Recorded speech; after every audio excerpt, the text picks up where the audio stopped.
The dim light flickers as she sits at her dressing table, her hands trembling while fastening her earrings. From somewhere in the house, a faint sound of a woman's laughter drifts through the air. She freezes, her eyes scanning the empty room. Her phone vibrates on the table, an unknown number flashes on the screen. She slowly picks it up, and a whisper comes through. "Do you really know who your husband is?" The call ends abruptly. She stares into the mirror, her reflection somehow looking like a stranger. Fade to black. She walks through a bustling street market, greeting familiar faces with a warm smile. Everyone knows her as kind, helpful, and full of life.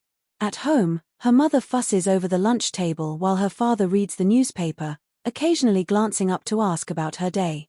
In the kitchen, a younger woman hums softly while arranging flowers in a vase, her sister, cheerful and carefree, teasing her about being too picky when it comes to men.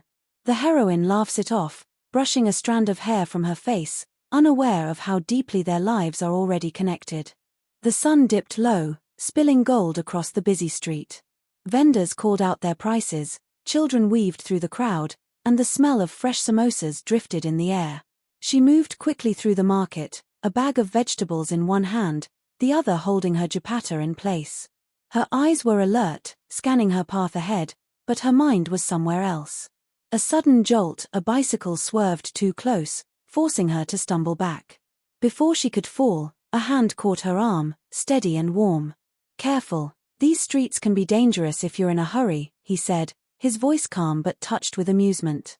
She looked up at him, tall, sharp-featured, wearing a crisp white shirt that caught the sunlight.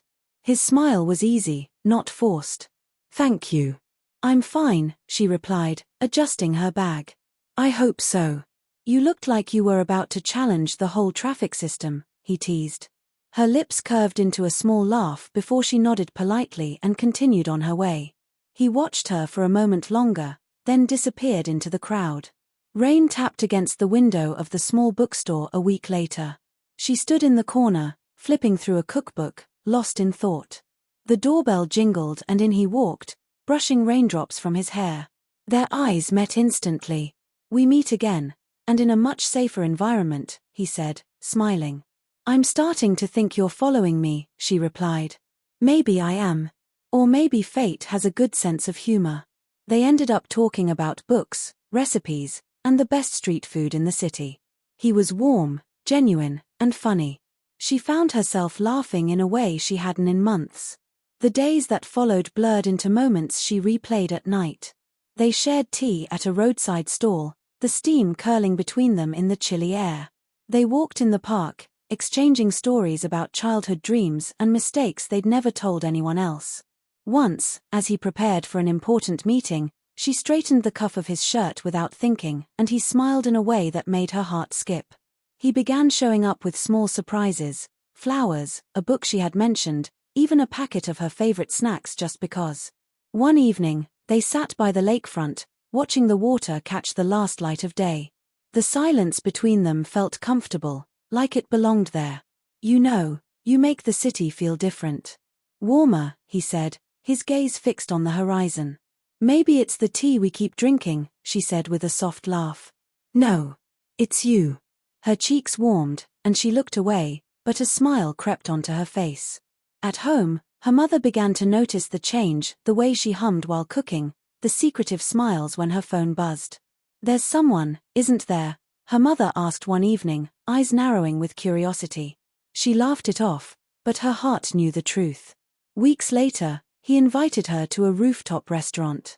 The city lights stretched endlessly below, a sea of gold and silver. He seemed nervous, his fingers brushing the edge of a small velvet box on the table. "I don't want to just be part of your days," he said, taking a deep breath. "I want to be part of your life. All of it." He opened the box, revealing a simple but beautiful ring. Her breath caught, and her hands covered her mouth. Tears welled in her eyes before she whispered the word that sealed it all, "yes." The word felt like a promise, like stepping into a life she had secretly been waiting for. The courtyard glows under strings of golden fairy lights, laughter spilling into the night air. She sits in her bridal dress, hands resting on her lap, henna deep and fresh on her palms. The hero, in a perfectly tailored sherwani, watches her from across the room, his smile warm and unwavering. Friends and cousins swirl around them, teasing and tossing flower petals in playful bursts. The doll beats grow louder as the Barrett enters, and the camera catches every stolen glance between bride and groom. At the nicker, their eyes meet, hers shy and filled with hope, his steady and reassuring. When the vows are exchanged, the applause and ululations fill the hall, sealing the moment in pure joy. For now, every heartbeat feels like the beginning of forever. Rain taps gently against the bedroom window as she folds laundry on the bed. The clock shows 11:47 p.m., but the hero is still not home. She glances at her phone for the third time, biting her lip. Moments later, the front door clicks open, he walks in, damp from the rain, avoiding her eyes. "Where were you?" she asks softly. "Work," he replies quickly, loosening his tie without meeting her gaze. That night, as she's about to drift off to sleep, his phone vibrates on the nightstand. An unfamiliar female name flashes across the screen. He grabs it instantly, stepping out of the room.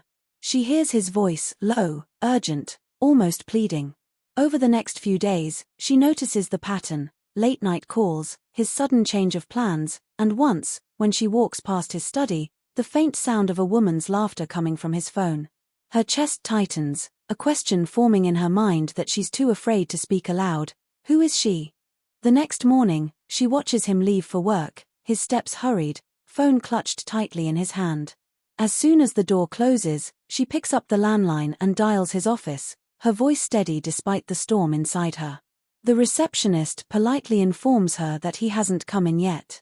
Her heart skips. That night, when he showers, she quietly unlocks his phone, her fingers shaking as she scrolls through the call log. The same number appears again and again, always late at night. She copies it down. Over the next week, she follows small clues: a perfume scent on his jacket that isn't hers, a receipt from a cafe they've never visited together, a half-burned matchbox in his car with a logo she doesn't recognize. One afternoon, she calls the mysterious number from a public phone booth. A woman answers, her tone casual but confident, and before the heroine can speak, the woman says, "So, you finally decided to call?" The line goes dead, leaving her staring at the receiver, pulse pounding, knowing this is only the beginning. Hero leans back, jaw clenched, as if preparing for a storm. "Tell me it's not true," the heroine says, her voice low but trembling. Neither of them answers. She takes a step forward, her eyes darting between them. "How long? How long have you been together?" Her sister's head snaps up, eyes wet. "We were married before you. Years ago." The words hit harder than any slap. She turns to the hero. "And you didn't think I deserved to know?" He exhales, looking away. "It was complicated. We had problems. We were separated when I met you. I never meant for it to."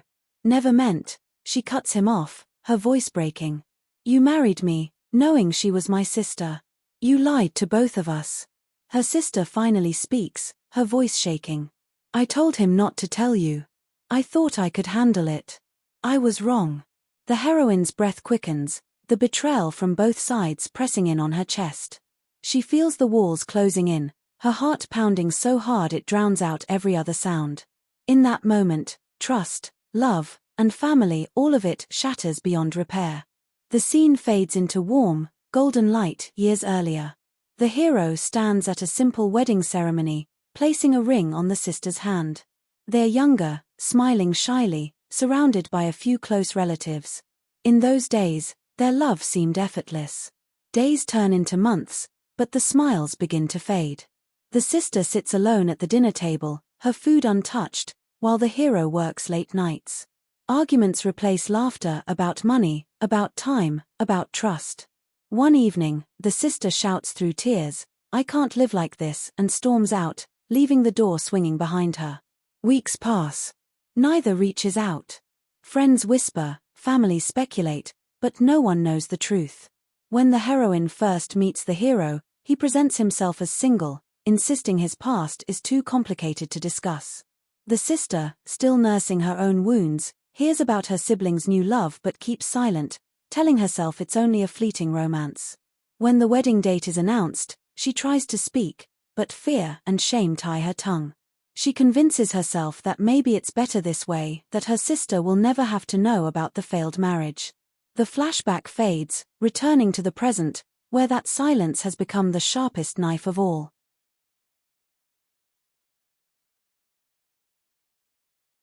The rain pours outside, streaking the windows as she stands in the hallway with a small suitcase by her side. Her eyes are swollen from nights of crying, but her hands are steady now. The hero stands near the door, saying nothing, his face pale. Her sister sits on the couch, her head bowed, unable to meet her gaze.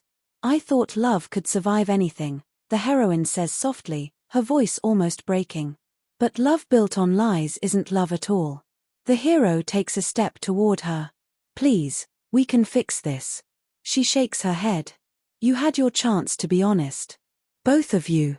I can forgive mistakes, but not betrayal." She turns to her sister, her tone gentler but firm. "Blood may make us family, but trust is what keeps us together. You broke both."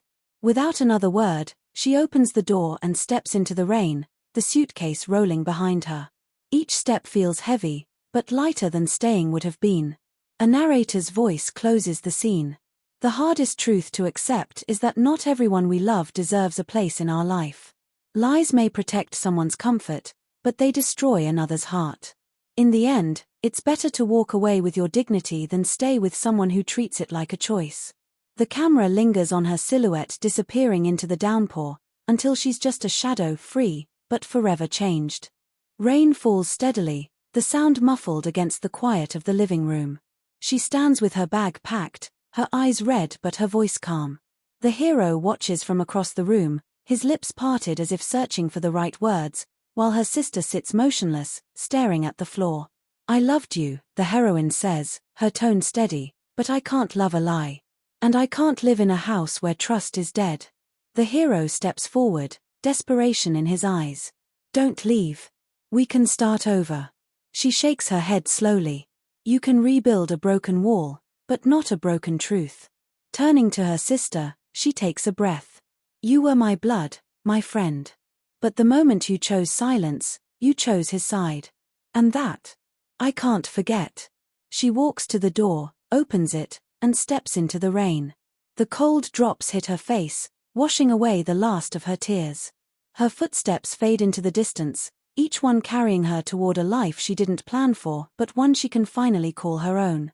A gentle voiceover closes the story. "Sometimes the most loving thing you can do for yourself is to walk away. Truth may hurt, but lies kill not just trust, but the very soul of a relationship. Respect yourself enough to choose peace over pain."